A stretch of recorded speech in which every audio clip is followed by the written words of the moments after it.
capítulo 31 do livro Vinha de Luz, autoria do Espírito Emmanuel, psicografia de Chico Xavier. De ânimo forte.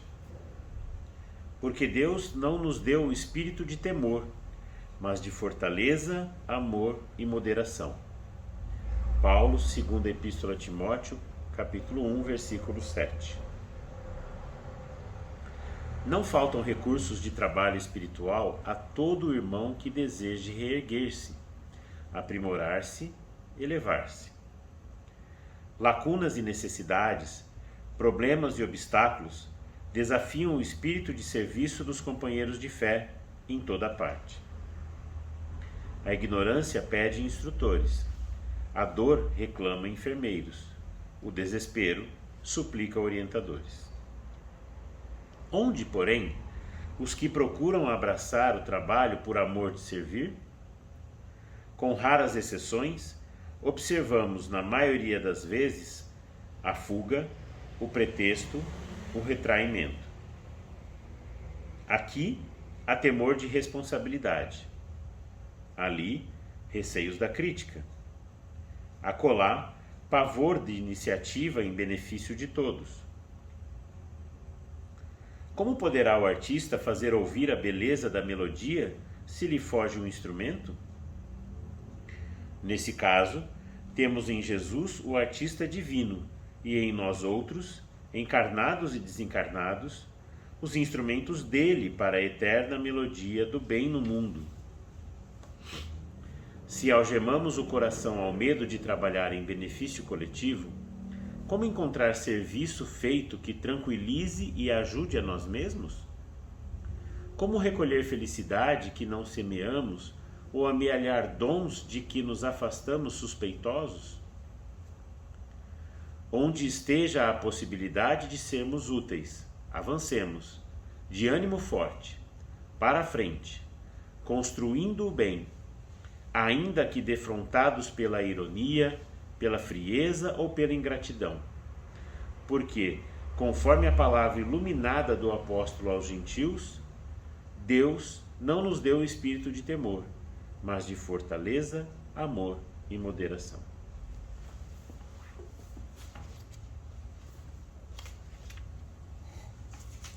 Mestre Jesus,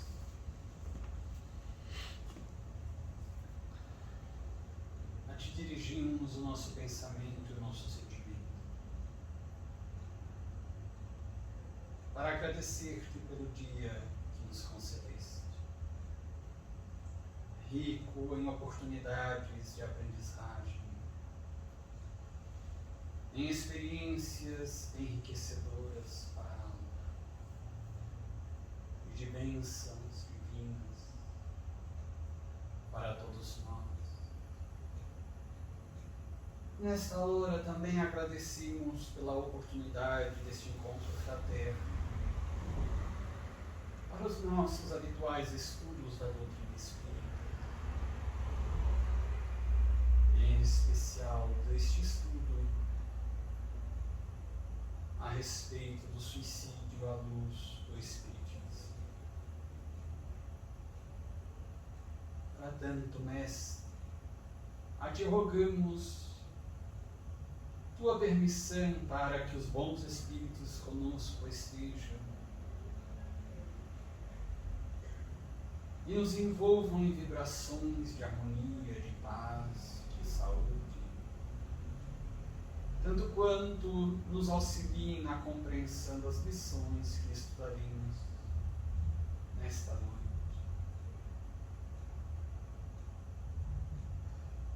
E pedimos também em favor de todos os nossos irmãos de humanidade, em particular àqueles que, por uma razão ou outra, trazem em seus corações mágoas, ressentimentos e até mesmo ódios, que os transtornam e neles fomentam a sugestão, a ideia da revanche, da vingança, do desforço,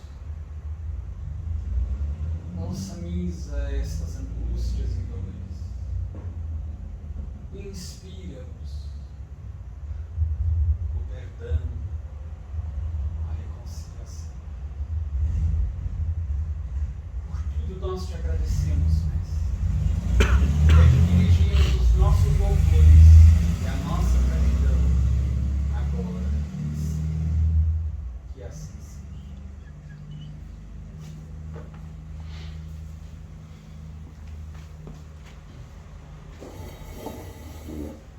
Então nós vamos dar continuidade aos nossos estudos para finalizarmos hoje o capítulo Jerônimo e darmos início ao próximo capítulo.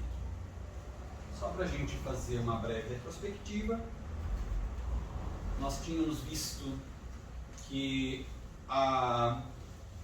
Jerônimo, acompanhado de Ramiro de Guzmán e mais um outro benfeitor espiritual de grande gabarito, grande autoridade espiritual, e mais 2 sentinelas, 2 guardas, acompanharam Jerônimo nessa excursão até a crosta, para que ele visitasse então Portugal, Porto, onde ele residia antes de desencarnar. Chegando na sua casa, ninguém encontrou de seus familiares, se deu conta que os móveis eram outros, que havia outras pessoas residindo na casa, eram pessoas encarnadas, e que ao sair,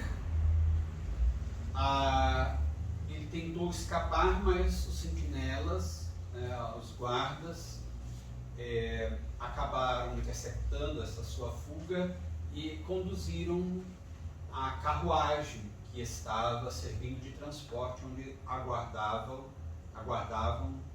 o Ramiro de Guzmán e o outro benfeitor. Foi uma medida de proteção a ele, porque havia estes espíritos perturbados e perturbadores,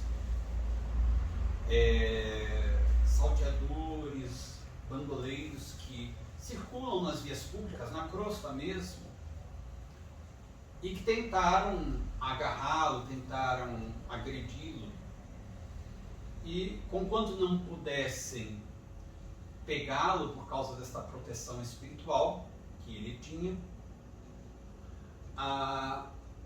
ele teve de ouvir tudo o que aqueles espíritos infelizes e agressivos lhes diziam. Porque a gente lembra que Teócrito disse: se insistires nesta decisão de visitares os teus familiares agora, a excursão correrá por tua conta. Ele teria todo o amparo, a proteção, mas a responsabilidade por aquela excursão e as consequências do que ele defrontaria seriam por conta dele. Então, embora os benfeitores pudessem bloquear a visão e mesmo a audição de Jerônimo para que não visse nem escutasse aqueles espíritos infelizes, eles nada fizeram, apenas protegeram para que ele não fosse pego e nem linchado por aqueles espíritos, mas permitiram que ele ouvisse tudo o que estava sendo dito a ele. E daí eles disseram que, no parágrafo: pretendes então esclarecer o paradeiro de tua muito amada família, ó miserável príncipe dos bons vinhos, que ele era um comerciante de vinhos. E daí eles mencionam que os familiares tinham sido expulsos, despejados da casa, porque ficaram numa miséria total. Os antigos amigos de Jerônimo não auxiliaram a família, então eles foram despejados, ficaram sem nenhum dinheiro, na maior miséria. Mas como estavam acostumados a uma vida quase nababesca, né, de grande fartura, de luxos mesmo, eles não suportaram aquilo e derraparam, não tinham fibra espiritual, moral, para suportar aquelas dificuldades e derraparam. Tanto a esposa, quanto a filha querida Margaridinha e os demais membros da família. Inclusive, eles mencionam que o filho dele tinha sido preso, caiu no crime e foi preso, estava preso em Lisboa. Ele exige dos benfeitores que queria ver o filho. E eles então transportam Jerônimo com a carruagem, né, deslocando espiritualmente até Lisboa, e ele entra no presídio até na cela onde estava o seu filho. Há aquele encontro dramático, porque o filho capta as irradiações do pai, e mesmo sem ter consciência disso, ele identifica, digamos, inconscientemente ali a presença do pai, e aquilo desperta as memórias dele. E ele começa a fazer uma catarse, né, um desabafo, como se estivesse a sós, mas na verdade o pai estava ali. E há um grande drama que se passa nesse momento. E nós vimos já na semana passada. Né, o Jerônimo não conseguia ajudar o filho, desesperou-se, a consciência dele, acompanhando toda a narrativa do filho, percebendo os detalhes, mesmo aquilo que o filho não verbalizava, as recordações do pensamento dele, criavam formas de pensamento, ou seja, criavam imagens que o pai captava. Então isso aumentava o drama dele, ou seja, a consciência de Jerônimo a lhe dizer: você é responsável por isso, porque você tinha que ter coragem e se mantido encarnado para auxiliar a família. Mesmo que fosse na miséria, se tivesse permanecido encarnado junto deles, talvez isso não tivesse acontecido. Então havia ali a consciência de culpa acusando o próprio Jerônimo. E daí é interessante que, em determinado momento, daí a gente prossegue a partir daí, ele entra num desespero tão grande, que diz Camilo: então o mísero, né, referindo-se a Jerônimo, se pôs a chorar também, emitindo vibrações chocantes, reconhecendo-se impotente para socorrer o filho encarcerado. E como sua presença, expedindo desalentos, disseminando ondas nocivas de pensamentos dramáticos, poderia agir funestamente sobre a mentalidade frágil do detento, sugerindo-lhe, quiçá, o próprio desânimo gerador do suicídio, Ramiro de Guzmán e seu assistente aproximaram-se e desarmaram-lhe as investidas, encobrindo Albino, que era o seu filho, de sua visão. Ou seja, eles envolvem Albino, o filho, em uma camada energética, fluídica, impedindo, portanto, que Jerônimo o visse. Exatamente para que aquela imagem, a visualização do filho, estimulando as lembranças, né, e angustiando mais ainda, e tentando aquela conexão, falar com o filho, e ele então rompesse aquela conexão psíquica mental com o filho. Então foi um recurso que ele utilizou. E daí os benfeitores orientam, né, a Jerônimo no sentido de retornar para a colônia Maria de Nazaré, porque ele já tinha se dado conta que o que aqueles espíritos perturbadores tinham dito era verdade, né? A primeira visita realizada foi suficiente para constatar que eles não estavam mentindo. O filho realmente estava preso em Lisboa, tinha cometido crimes, tinha derrapado grandemente na existência física. Mas não foi suficiente. O que é a rebeldia e o orgulho? A imposição do ego, do egoísmo. Ele exige que quer ver Margaridinha, que era a querida dele, né? Diz aqui, então, o autor Camilo: mas ao que tudo indicava, Jerônimo ainda não padecera suficientemente a fim de se acomodar às advertências de seus guias espirituais. E daí, o que se passou, né, depois disso? Vocês se lembram detalhes que vocês talvez tenham anotado, que acharam interessante dessa visita a Margaridinha, né, a filha dele? Já teve o mesmo problema, a mesma situação lá do irmão. Ela teve aquelas recordações de toda a vida dela depois do suicídio. E ela traz as dores que ela passou, as dificuldades, e diz que ela sentia muita falta dele, que se ele estivesse presente, nada daquilo teria acontecido, a vida miserável que ela estava levando. E isso faz com que ele tenha um choque maior ainda presencia, inclusive, a situação da ex-mulher, numa situação bastante ruim do relacionamento com a filha, né? A ponto de espancá-la para que ela desse o dinheiro para as vaidades dela. Então ele tem uma decepção enorme com a esposa e um sofrimento atroz em relação ao sofrimento da filha. Exatamente.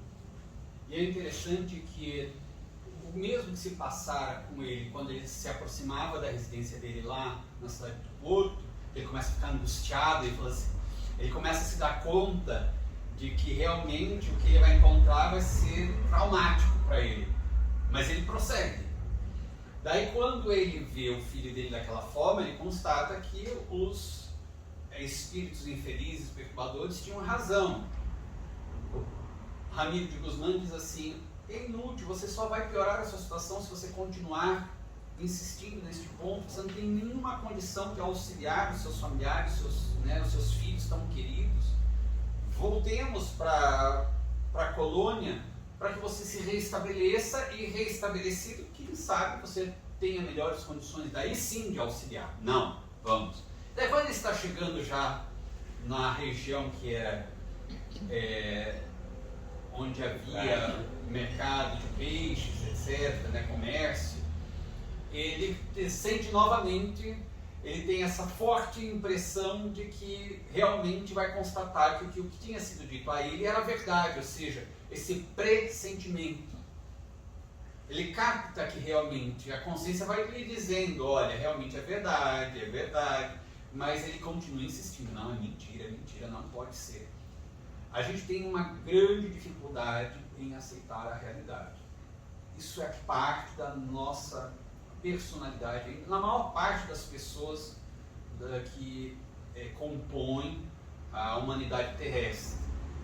Então, é algo para a gente pensar, essa dificuldade que temos em aceitar a realidade. Por que nós temos tanta dificuldade em aceitar a realidade? O que está por detrás disso? É isso que importa a gente fazer, é perguntar a si mesmo. A realidade está posta, existe. Por que a gente não aceita? Por que a gente recalcitra? Por que a gente resiste? Acho que o fato da acusação não, né? Da notícia que ele recebeu da filha, de que ela estava numa posição absolutamente humilhante. A filha que era a filha do coração dele, inclusive se prostituindo, amando da mãe, era algo que ele não poderia aceitar. Ele estava com um ramalhete de flor para entregar para ela, né? Espiritualmente falando, na mão. E aí o orgulho levou ele a não aceitar essa história. Aí quando ele chega lá, que ele vê a condição, ele fala, vixi. Mas eu acho que existe uma outra coisa, né? Quando a gente aceita a realidade, a gente aceita também os erros que a gente fez. E aí, se a gente aceita o erro que nós fizemos, então a gente precisa olhar para dentro de si. E esse olhar é que dá medo. Porque uma vez que a gente aceita a realidade, é exatamente isso. A realidade vai nos mostrar a dificuldade de a gente aceitar a realidade exatamente por causa do orgulho. Segundo o Espiritismo, o orgulho é filho do egoísmo, né? O ego, a questão da psicologia, de Jung, que tanto Jung menciona. Se a gente se dá conta de que essa realidade está nos mostrando um problema interno,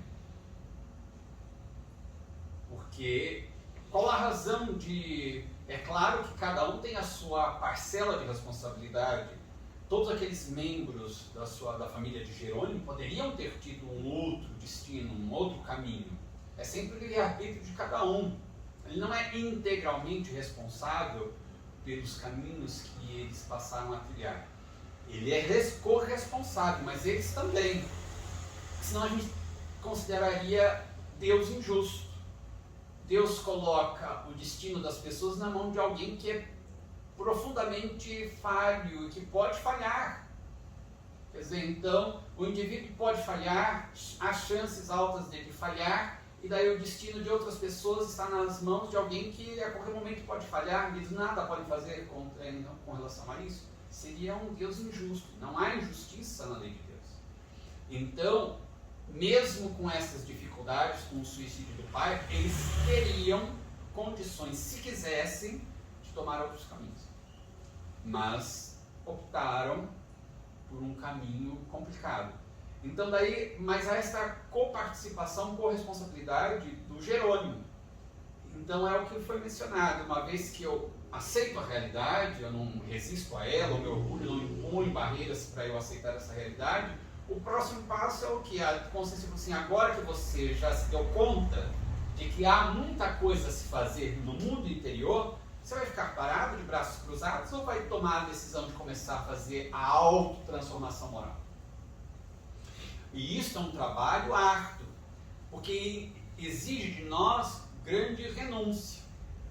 A gente vem, digamos, sedimentando comportamentos há séculos, talvez milênios, né? Comportamento de orgulho, de vaidade, disso, daquilo, dos nossos vícios morais. Agora, se eu tenho de mudar, há muita coisa na minha vida que vai ter que ser diferente. Isso exige trabalho, disciplina, dedicação e, sobretudo, como mencionamos, muita renúncia. É um parto. É doloroso. E a gente não está muito disposto a isso.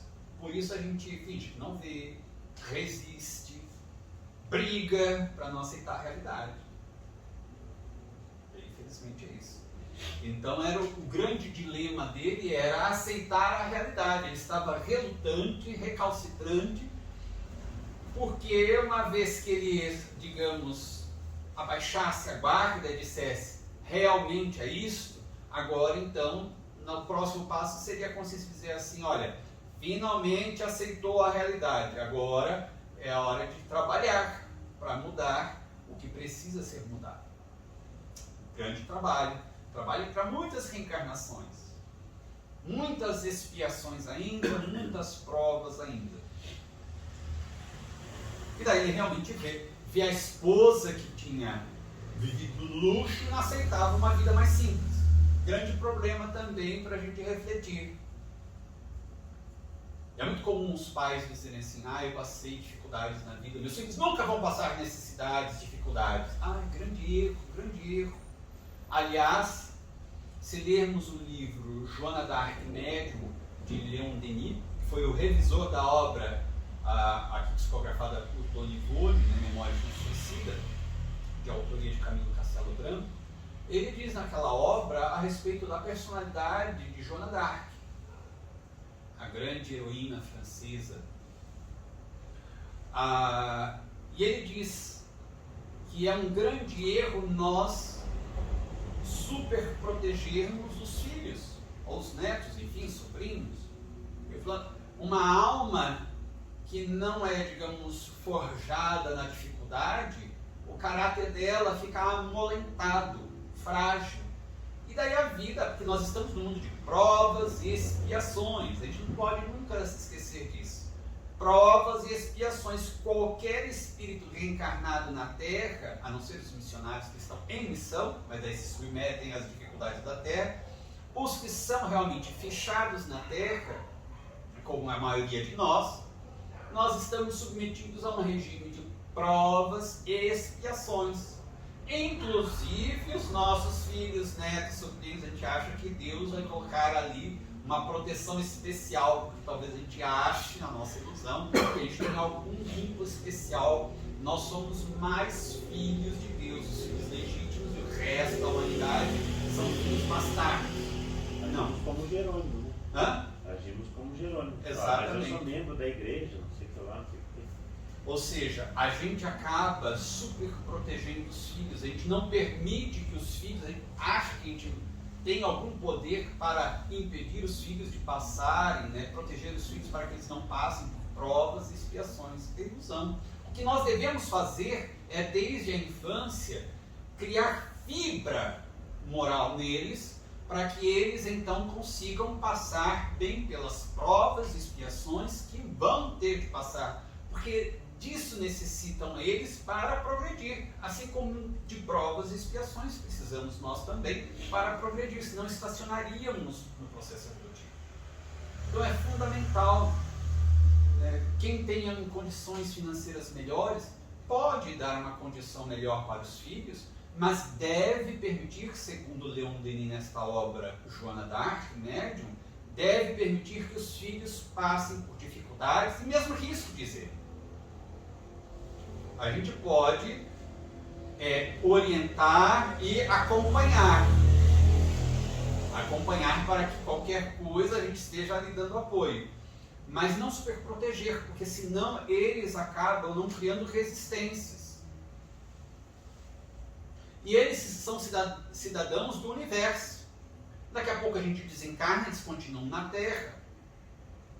Depois eles desencarnam, vão reencarnar, talvez a gente os reencontre, talvez séculos mais tarde. A gente nunca sabe. Pode ser que reencarnemos novamente numa reencarnação seguinte, juntos, mas pode ser que permaneçamos alguns séculos. Às vezes estamos reencarnados, eles desencarnados. Quando eles se reencarnam, nós desencarnamos. São cidadãos do mundo. Então, a nossa função é auxiliá-los a criar resistências.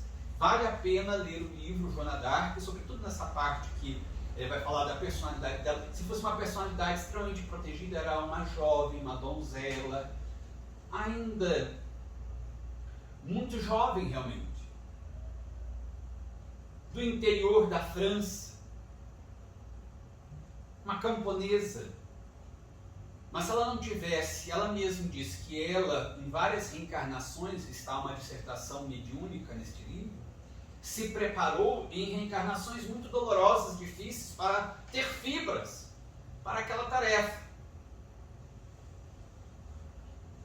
Porque lembremos, Joana d'Arc foi uma das reencarnações de Joana d'Arc anteriores, foi na época de Jesus como um dos discípulos, Judas Iscariotes, e sucumbiu, suicidou-se.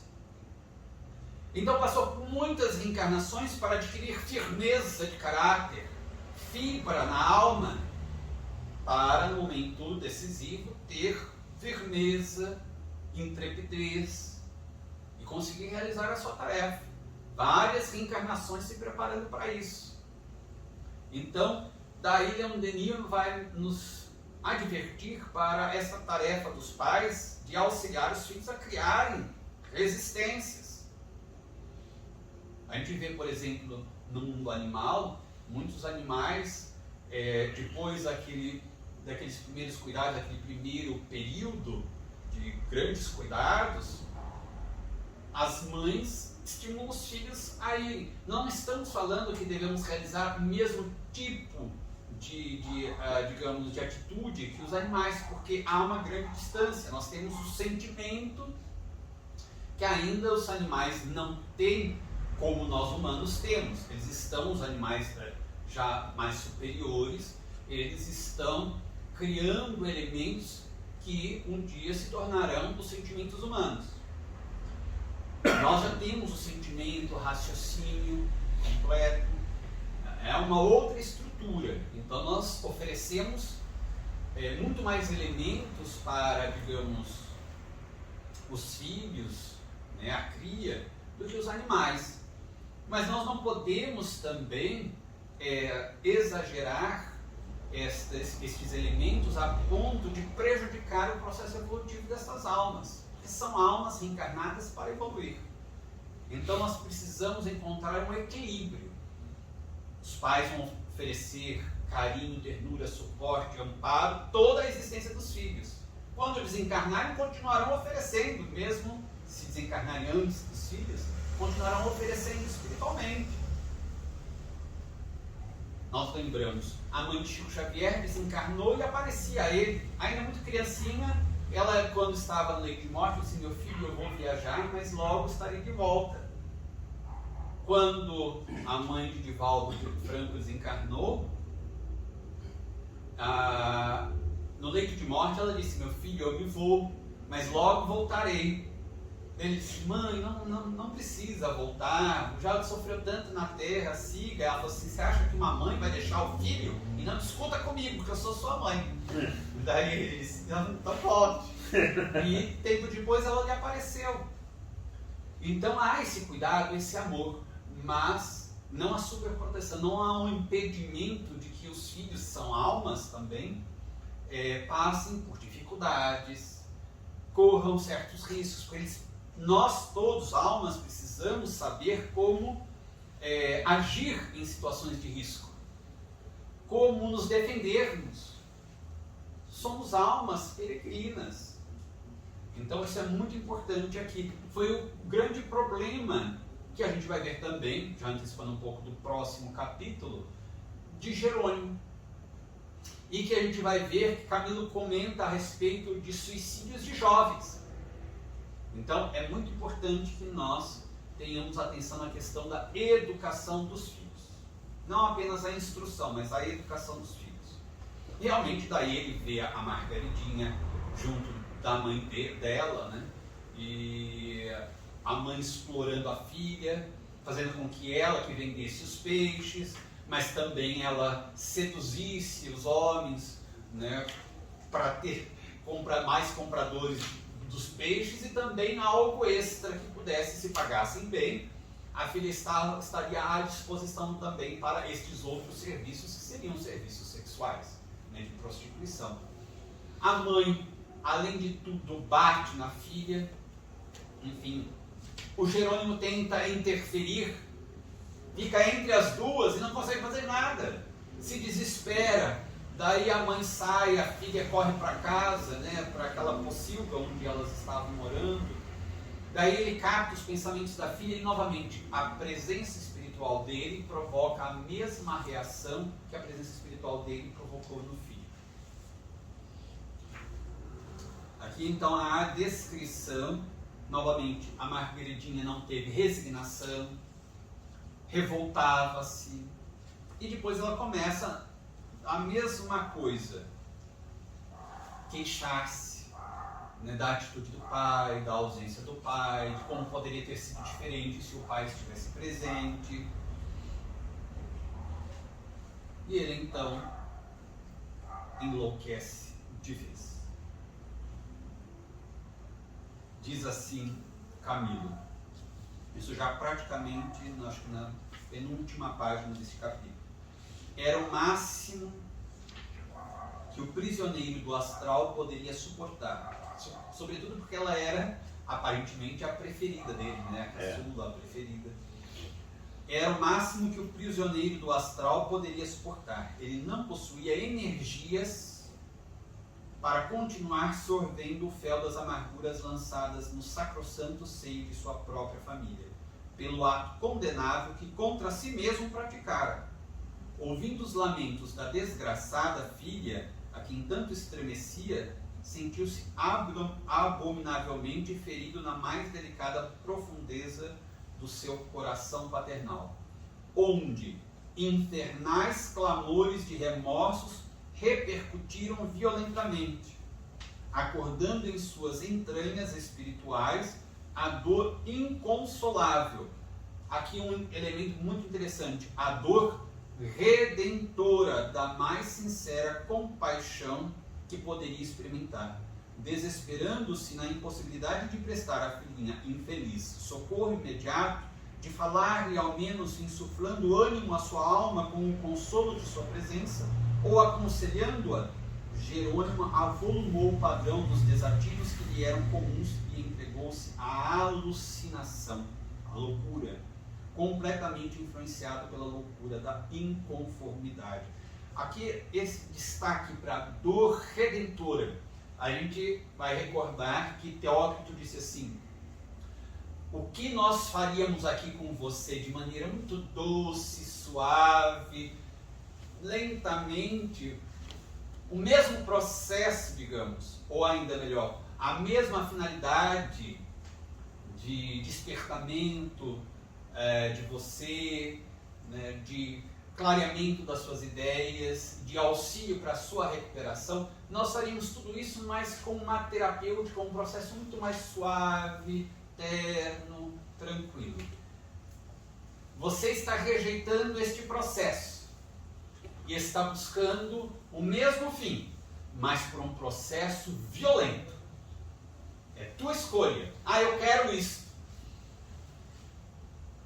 Quantas vezes na vida as pessoas, você tem certeza disso? Quando a pessoa fala, você tem certeza disso? É melhor a gente falar assim, não tenho certeza, me dá uma semana que eu vou pensar melhor. Mas não, se a pessoa fala assim, você tem certeza disso? Nosso orgulho fala assim, quem é essa pessoa?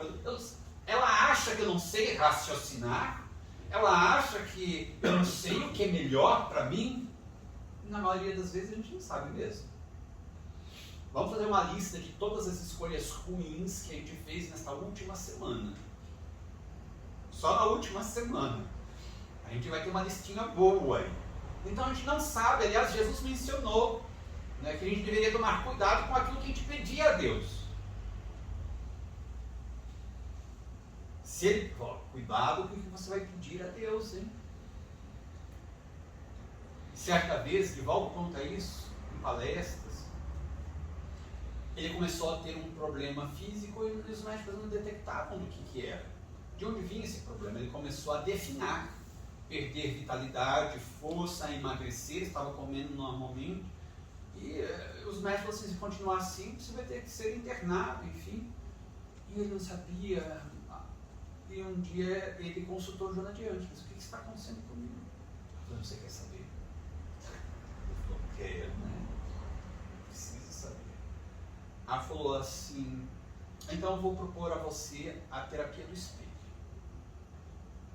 E comece a perguntar para o seu inconsciente o que está acontecendo comigo, por que eu estou assim, qual é a causa desse problema de saúde físico. E ele começou. Olhe bem para si mesmo no espelho e pergunte, porque o espelho ele vai ver a própria imagem, facilita. E ele começou a fazer esse exercício. Até que um dia ele teve um insight, essa luz que vem de dentro. E ele recordou-se, quando ele era bem mais jovem, um problema no movimento espírita, que o acusaram disso, daquilo, da mediunidade dele, enfim. E ele ainda muito jovem, muito frágil, chorando numa prece, disse, meu Deus, se eu estou sendo um tormento para o movimento espírita, para a divulgação do espiritismo, para o espiritismo, enfim, eu prefiro que o Senhor me mate a ser um estorvo para o espiritismo, para o movimento espírita. Ele levou um susto. Daí Joana de Ângeles lhe apareceu e disse, o inconsciente registrou o seu comando. Você deu ordem para que você morresse. O inconsciente registrou. E desde aquele tempo, ele vem processando esta ordem. Aos poucos, você está se aniquilando. Eu falei, meu Deus, mas eu não queria morrer não, falei da boca para fora para Deus. Ele falou, então agora faça o mesmo processo com o seu inconsciente. Vá de novo em frente ao espelho e diga para o seu inconsciente, olha, eu quero viver, bem ou mal, eu quero viver porque eu preciso, se eu fiz algo de errado, eu preciso viver para poder me reabilitar. Então eu quero viver e eu vou viver. Fui fazendo diariamente. Na segunda semana, começou a ganhar peso, estava muito mais disposto. Então, aí está este processo que nós precisamos fazer. Ele iria, de qualquer forma, chegar à realidade. Mas precisaria de uma forma violenta? Não. Mas às vezes a gente precisa, por causa do nosso orgulho, ou ainda, melhor dizendo, não é que nós precisemos.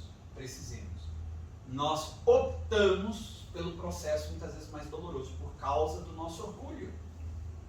Então, quando tem algo que você tem certeza, ou quando nós ouvimos alguém nos dizer, você tem certeza? O mais sensato, mesmo que ainda não sejamos humildes, mas o mais sensato, é mais fácil a gente pegar pela sensatez, pelo bom senso, do que pela humildade. Então, pela sensatez, respondendo, olha, certeza mesmo não tenho. Se você puder esperar uma semana, alguns dias, vou pensar melhor. Ou amanhã eu te dou uma resposta para eu saber melhor. Daí a gente faz uma prece, concentra, pede ajuda do guia espiritual, enfim, para a gente refletir melhor. Agora, se o nosso orgulho não está sob controle, aí, claro que eu tenho certeza, a pessoa está duvidando da minha capacidade de reflexão, eu tenho certeza assim, eu vou até as últimas consequências, e daí se desastra. Daí é necessário muitas vezes alguém, a gente via muito isso, a gente vê às vezes em filmes, ou às vezes nas antigas novelas, a pessoa, ai, eu quero ir, você não pode ir, eu quero ir, não pode ir. A pessoa vai dar um tabefe na cara. A pessoa, por que você fez isso? Porque você não estava me ouvindo. Chacoalha a pessoa, acorda! E a pessoa sai daquele torpor, daquela loucura. Exatamente o que, não exatamente, mas algo semelhante ao que fez Ramiro. Não deu tabefe, né, não chacoalhou a pessoa, mas energicamente falou. Disse assim, acorreram, diz o autor, acorreram os lanceiros a imperceptível sinal de Ramiro de Guzmán, cercaram-no, protegendo-o contra o perigo de possível evasão, afastando-o apressadamente. Conduído em face dos infortúnios da jovem Margarida, Ramiro, que fora homem, fora pai e tivera uma filha muito amada, que foi Dona Ivone do Amaral Pereira, porventura mais infeliz ainda, aproximou-se carinhosamente e, pousando em sua fronte as mãos protetoras, transmitiu-lhe ao ser suaves eflúvios magnéticos, confortativos e encorajadores. Margaridinha procurou o leito e adormeceu profundamente sob a bênção paternal do servo de Maria. Enquanto o suicida, debatendo-se entre o choro e o ranger de dentes, suplicava que o deixassem socorrer de qualquer modo a filha ignobilmente ultrajada, dominando-o, entretanto, com energia, a fim de que por um momento procurasse raciocinar, retorquiu o paciente guia. Então vejam que ele, Ramiro, auxiliou Margaridinha, ou seja, o auxílio sempre existe. Júlia, tem uma parte aqui que me chama muita atenção, porque nesse livro ele fala do Vale dos Suicidas como o local onde acontece o choro e o ranger de dentes de Jesus. E agora ele usa o mesmo termo e ele não está no Vale dos Suicidas, ele está junto da filha, na casa da filha.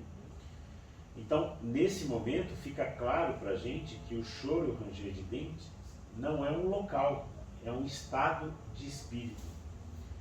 E que isso pode, assim, expandindo isso pode acontecer enquanto encarnado, sim, enquanto desencarnado. É um estado de alucinação e desespero completo da alma, não um local onde vai a alma em determinada situação. Sim.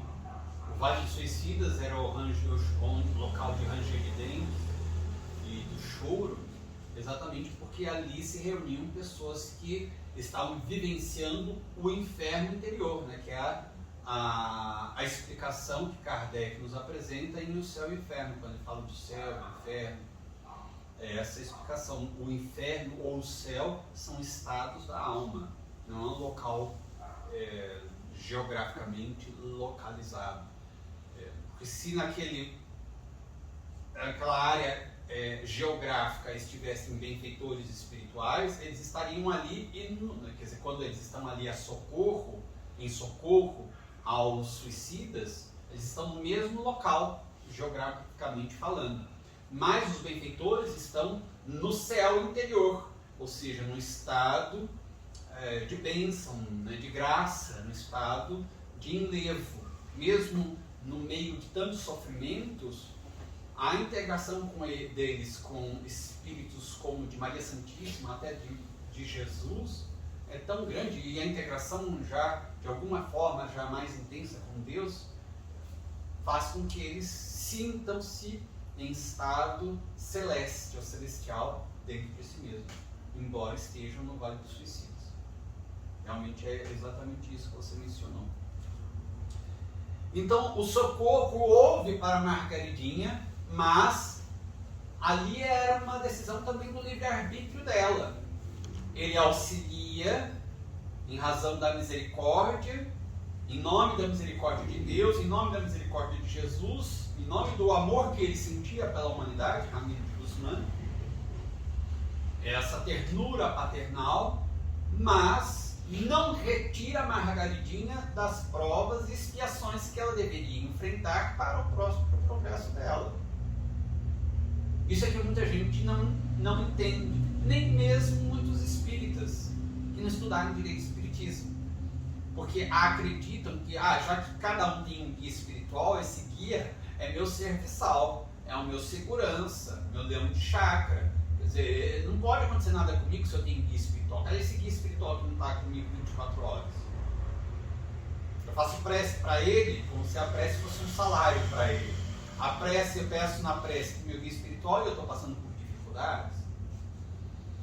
Estou passando por dificuldades porque a gente veio para isso na Terra. Passar pelas dificuldades para a gente progredir. A gente confunde o mundo de provas e expiações com um resort. Espiritual. É um resort como se fosse em Trancoso, uma daquelas praias bonitas lá de Florianópolis, ou sei lá o que, um resort 5 estrelas. All inclusive? Você faz assim, já tem várias pessoas, o senhor deseja o quê, etc. Não é. É um local de trabalho, é um hospital onde nós estamos internados para o nosso tratamento, e um educandário também. Então precisamos nos compenetrar disso.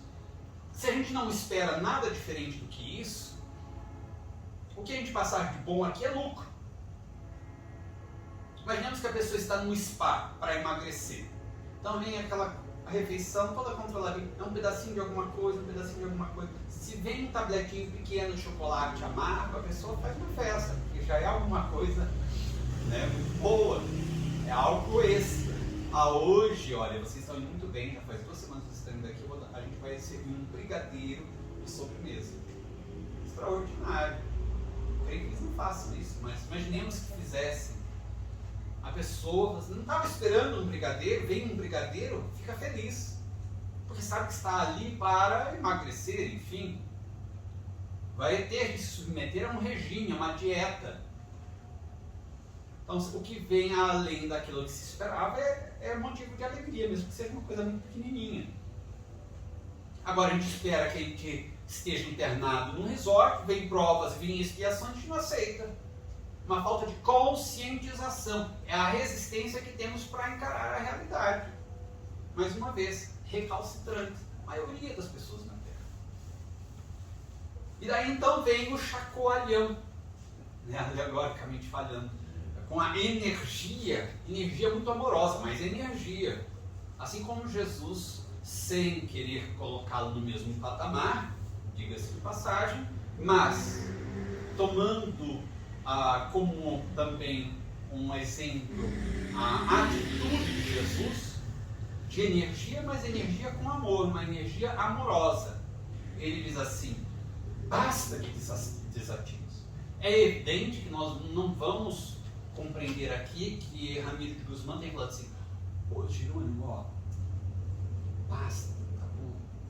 Não, ele falou com energia, com firmeza, com autoridade, a autoridade espiritual que ele tinha, e da qual também ele estava investido por própria Maria Santíssima, estava sob a responsabilidade dele e do outro benfeitor, Jerônimo de Araújo Silveira. Então, basta de desatinos, irmão Jerônimo. Atingiste o máximo de desobediência e voluntariedade que nossa tolerância poderia aceitar. Não queres, pois, compreender que coisa alguma poderás tentar em benefício de teus filhos, enquanto não conquistares as qualidades para tanto imprescindíveis e que a ti mesmo escasseiam? Não entendes que teus filhos, em lutas com provações aspérrimas, sucumbiriam fatalmente ao suicídio, como tu, se permanecesses junto deles, influenciando suas indefesas sensibilidades com as vibrações funestas que te são próprias, ainda não devidamente esclarecido quanto ao estado geral em que te debates, tal como te preferes conservar? Partamos, Jerônimo, regressemos ao hospital, ou desejarás porventura ainda sondar os passados de Marieta e de Arinda?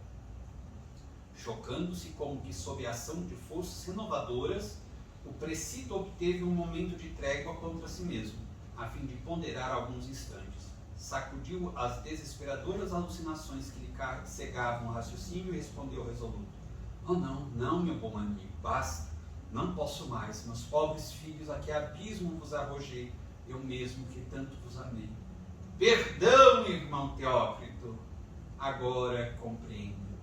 Perdão, irmão Teócrito. De nossa enfermaria vimos que retornava com as mesmas precauções, mas Jerônimo não passou, voltou a fazer parte, saiu do departamento hospitalar e foi para o isolamento. Então vejamos como que a questão psicológica é de grande importância para todos nós. Por esta questão, ele passou por dores muito mais atrozes do que os outros. Se tivesse trabalhado a questão psicológica na Terra, certamente não passaria por tanto. Provavelmente nem se suicidaria. E caso tivesse derrapado no suicídio, não passaria por sofrimentos, não seria necessário este sofrimento tão agudo. Tudo bem, daqui alguma pergunta, dúvida, comentário ainda mais sobre este capítulo? Agora nós estamos vendo que a humanidade está nesse estado. Evoluiu tecnologicamente, cientificamente, mas não moralmente, não espiritualmente. E a gente vai ver exatamente isso neste capítulo, o reconhecimento. Então vamos começar o capítulo perguntando: quando Jerônimo regressou à colônia Maria de Nazaré, qual foi a solicitação que ele fez? E por que o diretor do departamento hospitalar anuiu com o pedido? Qual foi o espírito que atendeu Jerônimo em sua solicitação? Qual era a função desse espírito na colônia e quais as características do seu caráter? É assim que inicia então este capítulo. Vocês se lembram? Anotaram alguma coisa? Ele tinha a crença religiosa dele, né? Então, para que alguém pudesse trazê-lo à razão de uma forma que ele se sentisse seguro, foi cedido, né, o pedido dele. Ele pediu um sacerdote que o acompanhasse, e esse sacerdote era justamente o diretor, se não me engano, do isolamento. Então, ele tinha uma certa rigidez, mas ele poderia dar ao Jerônimo essa segurança que ele precisava. Exato. Vejam aí a questão, primeiro, da misericórdia, do amor e também da lógica, do bom senso. Porque o que fez com que Jerônimo se precipitasse nesse abismo de dor? Questões psicológicas, conflitos psicológicos, problema do orgulho, do egoísmo, da vaidade, da intransigência. São questões psicológicas, nossas também. Nós sabemos que a desencarnação não muda ninguém. É a desvinculação do espírito e seu perispírito, correspondente ao perispírito, do corpo físico. Mas não há nenhuma alteração substancial na alma em si, na sua estrutura profunda, na sua estrutura psíquica, na sua estrutura psicológica. Nós já sabemos que a questão do idioma é uma questão problemática para a maioria dos espíritos que pertencem à Terra. Porque nós não temos o hábito de exercitar o nosso psiquismo. Somos tão materializados, em grande parte, que ao desencarnarmos ainda não sabemos utilizar a telepatia, a comunicação telepática. Estamos tão vinculados, digamos, à forma de vivência no corpo físico, que ao desencarnarmos sentimos a necessidade da verbalização para a comunicação. E daí vamos nos utilizar do idioma que conhecíamos na Terra, que era o nosso idioma, pátrio, ou talvez algum outro, quem já for bilíngue, né, ou poliglota na Terra, tem um pouquinho mais de condições de comunicação no espiritual. Mas não há a possibilidade de comunicação telepática para a maioria dos espíritos, porque não há este exercício do psiquismo na Terra. Somos muito materializados em grande parte da humanidade. Então, há esta barreira. Nós estamos muito animalizados, fixados nas nossas vivências mundanas, na utilização do corpo físico, de maneira que também os nossos preconceitos, as nossas crenças religiosas, os nossos costumes, hábitos. A gente viu por que é que, mesmo no Vale dos Suicidas, por que que os benfeitores tinham retirar os suicidas da convivência social dos encarnados, né, das vias públicas, porque eles iam conviver com os encarnados, e as irradiações deles são traumatizantes e podem induzir a perturbações grandiosas dos encarnados, até mesmo a ideias suicidas. Então eles têm que retirar para a proteção dos encarnados. E daí levam para regiões isoladas, são chamados os vales dos suicidas.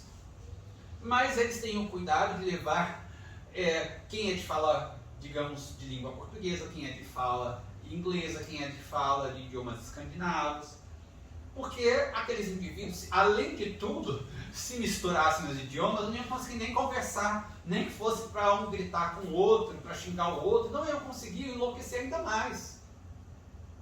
Porque quem já visitou outro país sem entender o idioma sabe do sufoco, do desespero, né? Você lê uma placa e não sabe exatamente o que está escrito ali. A gente se sente completamente perdido e sente vulnerável, se sente vulnerável, frágil, é uma angústia não conseguir se comunicar. Então é este cuidado. No tocante à questão religiosa é a mesma coisa. Em Obreiros da Vida Eterna, André Luiz menciona um caso muito semelhante. Um dos que foram amparados pela equipe do benfeitor espiritual na desencarnação, ele era católico.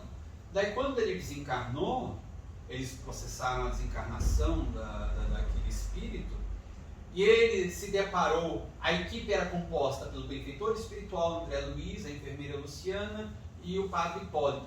Quando ele se depara com um benfeitor que era de uma hierarquia maior, ele se apavora, acha que aquilo lá é coisa do demônio, enfim, esse desespero, ele era católico, então ele acreditava em santos, enfim. Não era nada daquilo, ele acredita que é o demônio, e não aceita conversar com o benfeitor espiritual. Daí o benfeitor pede a quem? Ao padre Hipólito, que embora fosse uma alma nobre, era bem inferior ao benfeitor espiritual que coordenava a equipe inteira. Daí o padre Hipólito chega lá com a batina, e daí aquele espírito, agora sim, padre, o demônio veio me visitar. Então, as fixações, os nossos preconceitos, nas nossas ideias. E o benfeitor espiritual não se zanga, não se melindra com isso, era nobre. Espírito mais elevado, portanto, não tinha esses melindres. Fosse um espírito mais, um espírito inferior, assim, mas eu sou superior, ele quer que alguém, um padre, pode ser inferior a mim. Mas era espírito nobre, então entendia perfeitamente essa questão, a questão psicológica da criatura humana, e como bom terapeuta do espírito, atende, né? Ele sugere, padre, pode conversar com ele, porque vai ser mais fácil. Claro que o padre Hipólito ia conversar, conversava e transmitia, na verdade, todas as instruções que o benfeitor espiritual passava para ele. Aqui é a mesma coisa, né? O Teócrito solicita de um espírito que tinha envergado a condição de sacerdote católico na Terra para ir conversar com Jerônimo, porque ele percebe que era a hora realmente, ele estava numa profunda dor, era o momento da mudança dele, né? De ele mudar de sentido, agora passar a caminhar a favor da lei, no sentido da lei de Deus, mas ele precisava de um apoio agora psicológico, e este suporte psicológico seria dado por alguém que estava, digamos, em condições de atender às expectativas e necessidades psicológicas do atendido, que era Jerônimo. Então veja uma questão psicológica também. Então qualquer auxílio que tenhamos de fazer, que queiramos fazer a qualquer pessoa, nós não podemos desprezar essa questão psicológica. Por isso que mencionamos, na semana passada ou retrasada, os programas sociais de qualquer governo nunca darão realmente resultado positivo e duradouro se não contemplarem a questão psicológica da criatura humana. Porque a questão da miséria material, por exemplo, é uma questão transitória, passageira. Por detrás daquela questão, digamos, externa, está uma questão essencial. Essa questão essencial é da alma. Portanto, o atendimento da alma em suas necessidades psicológicas é fundamental. Então, aí realmente foi concedido este atendimento pelo sacerdote, ou seja, aquele que se apresentava como sacerdote. E ele dizia assim, aqui nas características, né? Era o padre Miguel de Santarém, servo de Maria, discípulo respeitoso e humilde das doutrinas consagradas no alto do Calvário, portanto, ao cristianismo. Era o diretor do isolamento, instituição que, como sabemos, anexa ao Hospital Maria de Nazaré. Daí ele dá as características aqui, mais abaixo.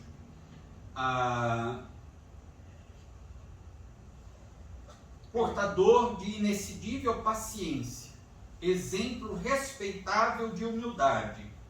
Então veja, paciência, humildade, tudo aquilo que nós não temos, né? Mas para lidar com gente como a gente, em outras palavras, insuportável como nós somos, daí a gente imagina que para a gente conviver em família, os nossos familiares e amigos precisam ter também muito jogo de cintura para nos suportar, assim como também nós precisamos ter jogo de cintura para suportar aqueles que convivem conosco. Ou seja, ainda não estamos no estágio aqui na Terra, há exceções aqui, não estamos no estágio do amor uns aos outros. A gente está caminhando para lá, né? Para conquistar o amai-vos uns aos outros como eu vos amei, que está bastante distante, mas é a nossa meta, a gente não pode esquecer isso, é a nossa meta. A gente já está um pouquinho assim, já caminhou um pouco, porque saímos total barbarismo, alguns ainda não, mas nós já estamos tentando sair desse barbarismo, já estamos na fase de suportai-vos uns aos outros. Ainda um pouco difícil. É um pouco difícil, mas a gente já está no exercício do suportai-vos uns aos outros. A gente já está caminhando para algo que vai começar a ser mais amor daqui a um pouquinho.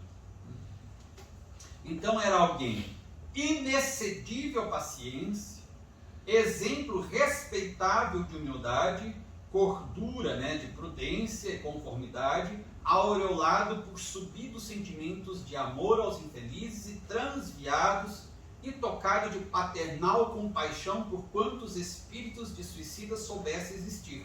Era o conselheiro que convinha, o mentor adequado aos internos do isolamento. A situação não era tão fácil, né, de Jerônimo. A gente deve convir aqui só por essa descrição, assim, era a pessoa realmente de que Jerônimo estava precisando, estava numa situação muito delicada mesmo. Além de sacerdote, era também filósofo profundo, psicólogo e cientista. Havia muito em existência pregressa cursara doutrinas secretas na Índia. Vejamos que interessante sempre essa vinculação com as doutrinas da Índia, do Oriente. Há uma razão para isso, nesse capítulo vai ficar muito claro. Vocês têm ideia porque a grande parte desses trabalhadores tinham vínculos com a Índia, com as doutrinas né, dos Vedantas da Índia, ou do Oriente de um modo geral. A gente viu também egípcios. Mesmo este sacerdote católico, no passado, tinha tido contato também, sido iniciado nas doutrinas da Índia. Eu tenho a impressão que as religiões orientais, principalmente o hinduísmo, entre elas, já são há muito tempo espiritualizadas, e tem esse compromisso de auxiliar as pessoas a alcançar a espiritualidade interior, né, a se elevarem. Então, acho que isso tem a ver. Sim. E tem um outro detalhe bem interessante. Eles são mestres em mentalismo. A gente às vezes acha estranho. Agora essas doutrinas penetraram mais no Ocidente de umas décadas para cá. E como de costume o Ocidente desvirtuou, né? Nós temos aulas de yoga para todo lado, para o indivíduo ter mais uma postura melhor física, para ter uma saúde melhor física, para ter um desenvolvimento até mesmo dos músculos físicos, para continuar muito mundano. Ou seja, a yoga que tem uma proposta espiritual, né, ou seja, holística, virou algo mundano, materialista, atendendo apenas à saúde do corpo físico. Em grande parte daqueles praticantes de yoga do Ocidente. Mas na Índia e em outros países também, do Grande Oriente, nós temos essa preocupação com os exercícios persistentes da mente. Por isso, mentalismo. Quando nós ouvimos eles entoarem os mantras, os bhajans no hinduísmo, a concentração, os yogis, aqueles gurus, nós vemos muitas vezes em documentários, ensinos, enfim, aqueles homens, pessoas na Índia, em profunda meditação, prática da meditação, tudo voltado para a questão da alma, da essência, o mentalismo, o controle da mente. Tudo que nós não fazemos, porque o mundo ocidental normalmente é um mundo composto de pessoas voltadas para o mundo exterior. E o mentalismo, estas doutrinas, convocam o indivíduo à conquista interior e ao domínio e o controle da mente. Daí no hinduísmo se falar, por exemplo, que a mente, na maior parte das vezes, na maioria das pessoas, pode ser comparada a um macaco louco. Um macaquinho que fica pulando de um galho em galho, galho em galho, não consegue se fixar, ficar parado num galho só. A mente é assim, fica de uma ideia para outra, de uma ideia para outra. Daí quando a gente vai no centro espírita e as pessoas dizem assim, agora nós vamos nos concentrar, a pessoa fica de olho fechado. Vai para a reunião mediúnica, faz até a mesma posição que Chico Xavier, coloca a mão na testa, debruça. Mas a mente está orando no Pai Nosso, em qualquer lugar. Vamos orar agora um Pai Nosso, que facilita, porque é uma prece que normalmente as pessoas conhecem, vai seguindo, no Pai Nosso que estás no céu, santificado. Vai tomar um passe. As pessoas, os passistas vão dizer assim, pense em Jesus, pense em Deus, pense em uma coisa boa, faça uma prece, para estar com a mente num patamar de frequência melhor, para melhor absorver os fluidos que lhes serão administrados, oferecidos. A pessoa está lá na prece, Jesus, me ajuda. Esqueci a roupa no varal. Eu ouvi um trovão lá fora, vai chover, vai tomar que não chove, termina logo o passe para sair correndo, não dá tempo de chegar em casa. Ou então, estamos numa concentração, os médiuns estão no meio da reunião mediúnica, concentradíssimos, lembra de um filme de comédia que assisti na noite anterior. Daí tem que segurar o riso. Ai meu Deus, não, vamos pensar em outra coisa, em Jesus de novo. E volta para Jesus. De repente vem uma outra cena e a pessoa... Ou então, de repente pensa em alguém e o pensamento vai. De repente, o dirigente da reunião mediúnica fala assim, agora concentremos-nos para o encerramento. Acabou já a reunião. A gente tem dificuldade, a mente vai para lá, para cá, para lá, para cá, para lá, para cá. É o macaco louco. Fixa a ideia em algo, por isso que o treinamento primeiro fixa a ideia em algo. E fixa, eu estou olhando para a câmera. E fico na câmera, concentro na câmera.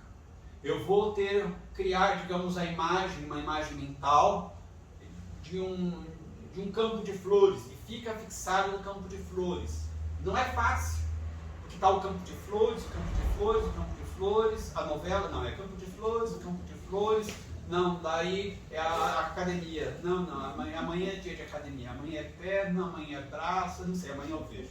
Flores, tem que passar no mercado, não posso esquecer de passar no mercado, senão minha esposa vai me xingar, porque eu esqueci de comprar o que ela ia usar para fazer o almoço amanhã. E nossa mente não consegue ficar parada, é um macaco louco. Por isso é que, para a recuperação mais rápida destes pacientes, era necessário que fossem realizados muitos exercícios de controle da mente. Por isso, uma disciplina ferrenha. Não pode pensar no que aconteceu antes, não pode falar sobre o que aconteceu antes, não pode ficar chorando. Daí, nós vamos verificar os exercícios de hipnose que os benfeitores vão realizar, os hindus vão realizar naqueles pacientes. Eles dizem, Camilo diz assim, ele teve, os demais tiveram também, a perfeita sensação de que eles entraram na nossa mente. E entraram. E geraram, digamos, entre aspas, uma gravação na mente. E ele vai dizer assim, aquela gravação foi fundamental, porque toda vez que nós tínhamos os cacoetes, cada um cacoete diferente, relacionado ao tipo de suicídio cometido, aquela gravação voltava na mente. E daí eles conseguiam se conter. Então aí está, tudo tem uma razão de ser. Por que então estes hindus? Por que essas doutrinas orientais? Porque um sacerdote que tinha sido sacerdote na Terra, mas que em reencarnações anteriores tinha também sido iniciado nas doutrinas orientais, por causa deste enfoque na questão da educação da mente, do controle da mente do macaco louco. Nós estamos muito atrasados no Ocidente, precisamos fazer exercícios de controle da mente. André Luiz nos chamou a atenção disso, sobretudo na obra Mecanismos da Mediunidade, quando ele nos apresentou o conceito de lei do campo mental, que ele diz que é a sede de vivência do espírito. Nós vivemos dentro do campo de forças que nós criamos pela atuação da mente. Então, na próxima aula a gente vai ver os exercícios que eles fizeram e que a gente pode começar a fazer também, para controlar esse macaquinho, disciplinar ele. Pelo menos que ele fique só entre dois galhos, né? Já é um começo. Já é alguma coisa.